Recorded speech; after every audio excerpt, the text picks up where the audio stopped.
ഈ പുഴയും കടന്നിൻ്റെ ഇന്നത്തെ എപ്പിസോഡിലേക്ക് എല്ലാവർക്കും സ്വാഗതം.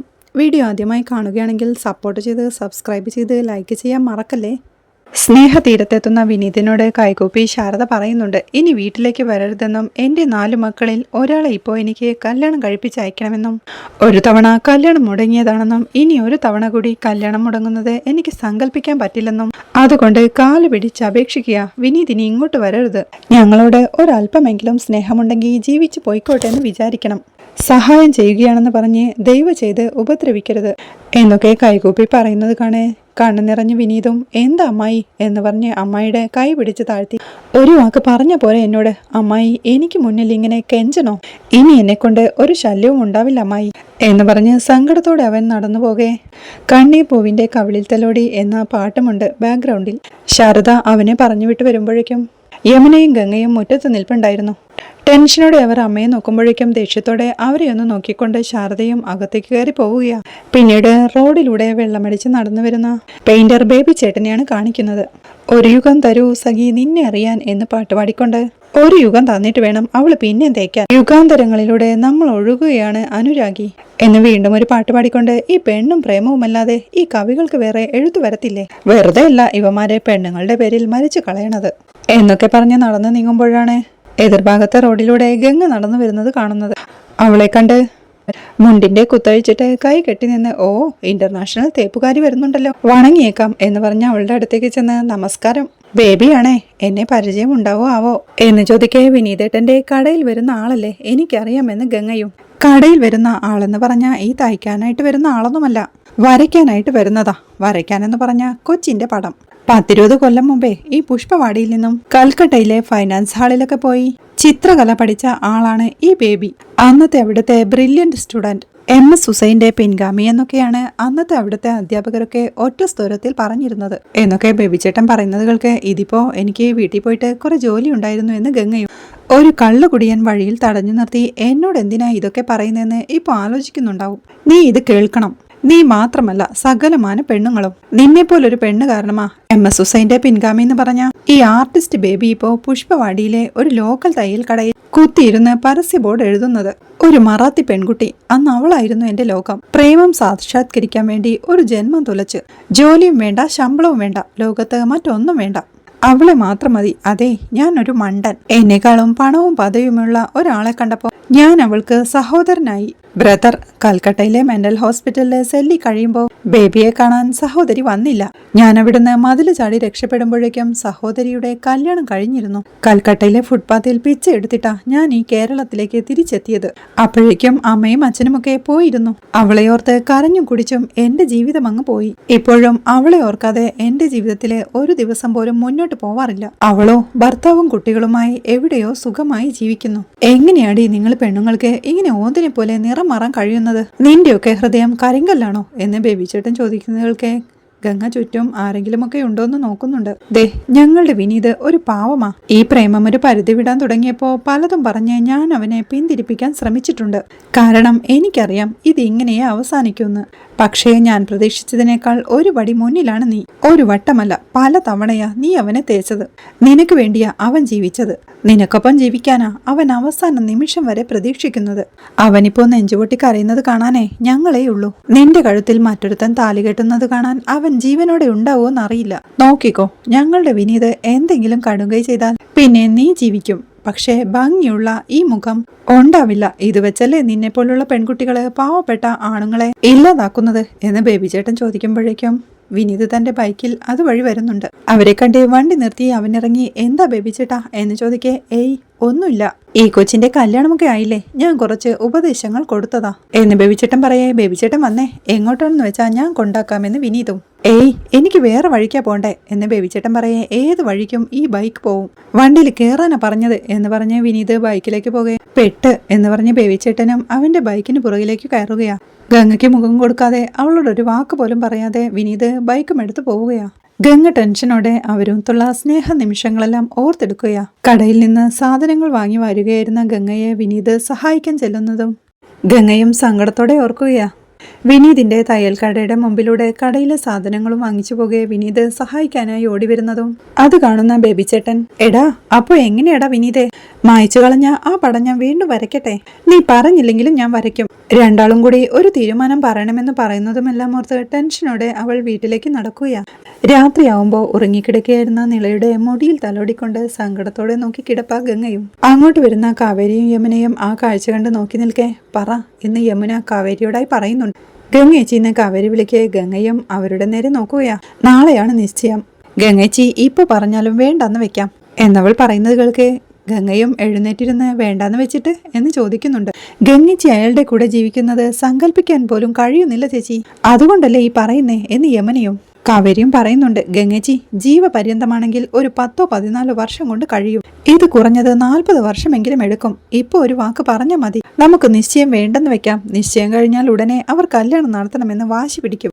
പിന്നെ ഒന്നും നമ്മുടെ കയ്യിൽ നിൽക്കില്ലെന്ന് കാവേരി പറയേ, ഇപ്പൊ പറഞ്ഞ എങ്ങനെ നിശ്ചയം വേണ്ടെന്ന് വെക്കും എന്ന് ഗംഗയും. നമുക്ക് അമ്മയോട് പോയി പറയാമെന്ന് കാവേരി പറയേ, പറഞ്ഞിട്ട് അമ്മ തകർന്നു പോവില്ലേ എന്ന് ഗംഗയും ചോദിക്കുന്നുണ്ട്. വേറെ വഴിയില്ല ഗംഗേച്ചി എന്ന് യമുന പറയേ, അമ്മ പാവ മോളെ, ജീവിതം തന്നെ വഴിമുട്ടിയതുപോലെ തോന്നിയിരിക്കുക അമ്മയ്ക്ക്. അമ്മയുടെ പ്രതീക്ഷ മുഴുവൻ ഇപ്പൊ ഈ വിവാഹത്തിലാ എന്ന് ഗംഗ പറയേ, അതൊക്കെ മറ്റൊരു നല്ല ബന്ധം വരുമ്പോ മാറിക്കോളും ഗംഗേച്ചി.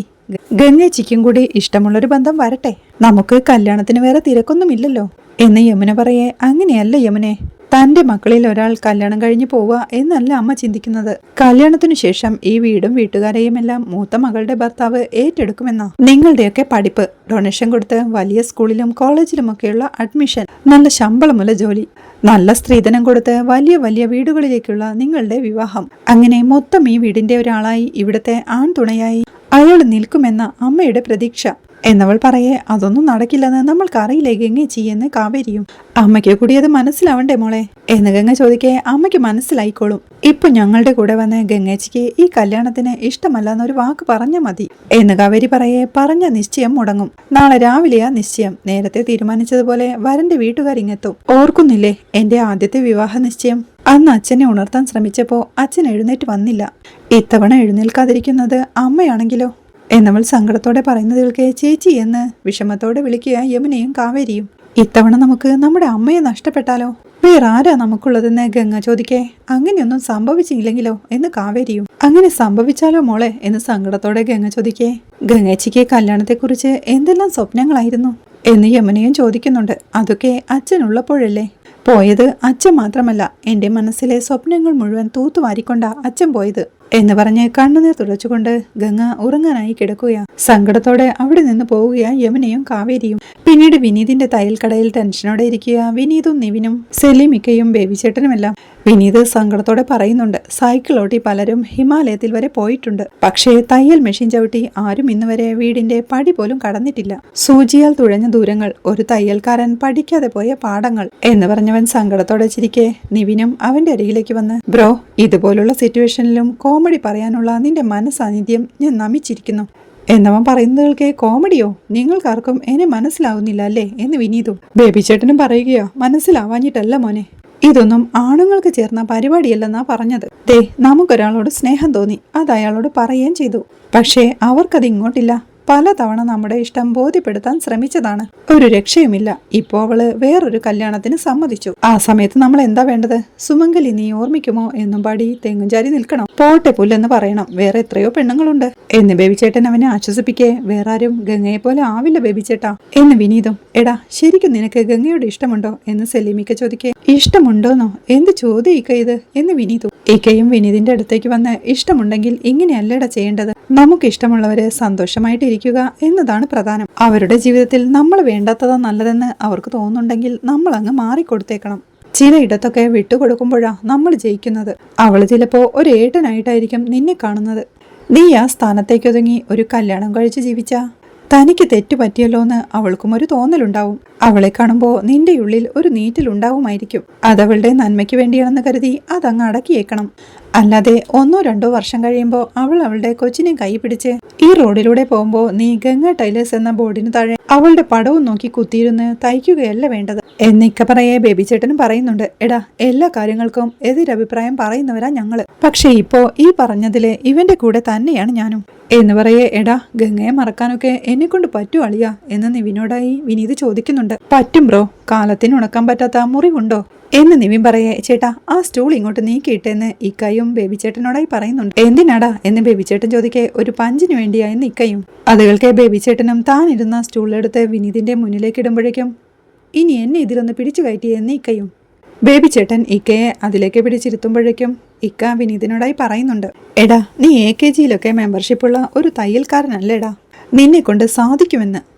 അതുകൾക്ക് ധൈര്യത്തോടെ ഇരിക്കുക വിനീതും. പിന്നീട് കാറിൽ യാത്ര ചെയ്യുന്ന ജയപാലിനെയും പ്രവീണയെയുമാണ് കാണിക്കുന്നത്. അതിനിടയ്ക്ക് ജയപാലിനൊരു കോൾ വരുന്നുണ്ട്. അയാൾ ആ കോൾ അറ്റൻഡ് ചെയ്ത് ഹലോ എവിടെ എത്തി എന്ന് ചോദിക്കേ. ടീ എസ്റ്റേറ്റിലെത്തി എന്ന് അപ്പുറത്തു നിന്നും പറയുന്നുണ്ട്. ടീ എസ്റ്റേറ്റോ? ഇവിടെ മുഴുവൻ അതല്ലേ ഉള്ളത് എന്നൊരു ചിരിയോടെ ജയപാലനും ചോദിക്കുക. അല്ല, പുറത്തോട്ട് നോക്ക്, എന്തേലും ബോർഡ് കാണുന്നുണ്ടോന്ന് എന്ന് ജയപാലൻ ചോദിക്കേ. ഇവിടെ ബോർഡൊന്നും കാണുന്നില്ല എന്ന് അപ്പുറത്തു നിന്നും പറയുന്നുണ്ട്. ഒന്നുമില്ലേ എന്ന് ജയപാലൻ ചോദിക്കേ. ഒരു പോലീസ് സ്റ്റേഷൻ കാണുന്നുണ്ട് എന്നയാളും. പോലീസ് സ്റ്റേഷനോ? ഇനിയിപ്പോ കുറച്ചു കഴിഞ്ഞാൽ നിങ്ങളുടെ ഫോണിന്റെ സിഗ്നൽ പോകുമല്ലോ. അല്ല, അന്ന് നമ്മൾ വന്ന വഴി ഓർമ്മയില്ലേ എന്ന് ജയപാലൻ ചോദിക്കേ. അല്ല, അത് ഓർമ്മയില്ല ഏട്ടാ എന്നയാളും. താനും അത് ശ്രദ്ധിച്ചില്ലേ? ഒരു വഴിയൊന്നുമല്ല ഇങ്ങോട്ടുള്ളത് എന്ന് ജയപാലൻ പറയേ. കുഴപ്പമില്ലേട്ടാ, എന്നാ ഞങ്ങള് മാപ്പ് നോക്കി വരാമെന്ന് അയാളും. അതിന് മാപ്പ് വർക്കാവണമെങ്കിൽ നെറ്റ്വർക്ക് കിട്ടണ്ടേ എന്ന് ജയപാലൻ ചോദിക്കുമ്പോഴേക്കും സിഗ്നൽ പോയി, കോൾ കട്ടാവുകയാ. കട്ടായി എന്ന് പ്രവീണോട് പറഞ്ഞ്. അല്ല, അവരിനി മുന്നോട്ട് പോയാൽ റേഞ്ചും കിട്ടത്തില്ലല്ലോ, തിരിച്ചു ചെന്ന് അവരെയും കൂട്ടി പോന്നാലോ എന്ന് മനസ്സിൽ പറഞ്ഞ്. അല്ലെങ്കിൽ വേണ്ട, അവര് നേരെ ഇങ്ങോട്ട് തന്നെ പോന്നു കാണും, അത്രയ്ക്ക് ബുദ്ധിയുള്ള ഇനമാ എന്നൊക്കെ പറയുന്നതുകൾക്ക് എന്തു പറ്റിയേട്ടാ, ചെറുക്കനും കൂട്ടർക്കും വഴി തെറ്റിയോ എന്ന് പ്രവീണ ചോദിക്കുന്നുണ്ട്. ഇത് വഴി തെറ്റിയതൊന്നുമല്ല, അവർക്ക് വഴി നല്ല പിടിയില്ലെന്നാ എനിക്ക് തോന്നുന്നത് എന്ന് ജയപാലൻ പറയേ. കണ്ടോ, ഈ ജയപാലേട്ടന്റെ പിടിപ്പുകേട് കാരണം എന്തൊക്കെയാ സംഭവിക്കുന്നത് എന്ന് പ്രവീണയും. ഞാൻ അപ്പോഴേ പറഞ്ഞതല്ലേ, ചെറുക്കൻ കൂട്ടർ വരാൻ ലേറ്റാവും, ഒരു അരമണിക്കൂർ കഴിഞ്ഞ് ഇറങ്ങിയാ മതിന്ന്. നല്ല വൃത്തിക്കൊന്നും ഒരുങ്ങാൻ പോലും സമയം കിട്ടിയില്ല എന്ന് പ്രവീണ പറയേ. ദേഷ്യത്തോടെ മിണ്ടാതിരിക്കലേ അവിടെ, അവളുടെ ഒരു ഒരുക്കം, ചുമ്മാതങ്ങ് ഒരുങ്ങിക്കെട്ടി ഇറങ്ങിയാ മതിയല്ലോ എന്ന് പറഞ്ഞ് ദേഷ്യത്തോടെ വണ്ടി ഓടിച്ചു പോവുകയാ ജയപാലനും. അവിടെ തയ്യൽ കടയിൽ ബേബിച്ചേട്ടൻ വിനീതിനോടായി പറയുന്നുണ്ട്. എടാ, നിന്റെ കൺവെട്ട് തിരിക്കുന്ന അവളെ ഓർമ്മിപ്പിക്കുന്ന എല്ലാ സാധനങ്ങളും എടുത്തു മാറ്റണം. ആദ്യം തന്നെ ഈ കടയുടെ പേര് മാറ്റണം. എന്തിനാടാ ഗംഗ ടൈലേഴ്സ്? നിനക്കൊരു പേരില്ലേ? നിനക്ക് നിന്നോടുള്ള സ്നേഹം മറ്റൊരാൾക്കും കൊടുക്കണ്ട. പിന്നെയാ പടം, അത് മാറ്റിക്കോ.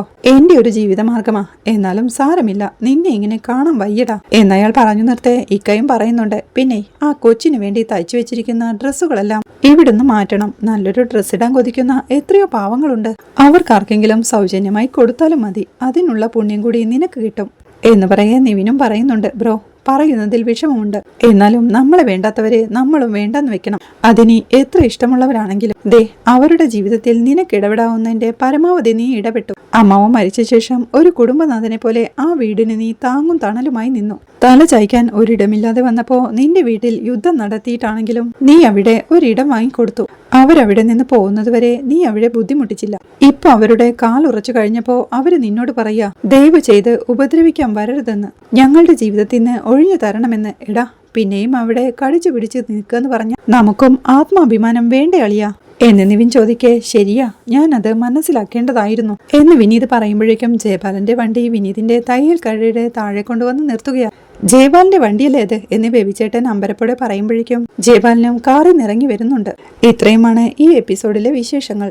വീഡിയോ ഇഷ്ടമായാൽ സപ്പോർട്ട് ചെയ്ത് സബ്സ്ക്രൈബ് ചെയ്ത് ലൈക്ക് ചെയ്യാൻ മറക്കല്ലേ.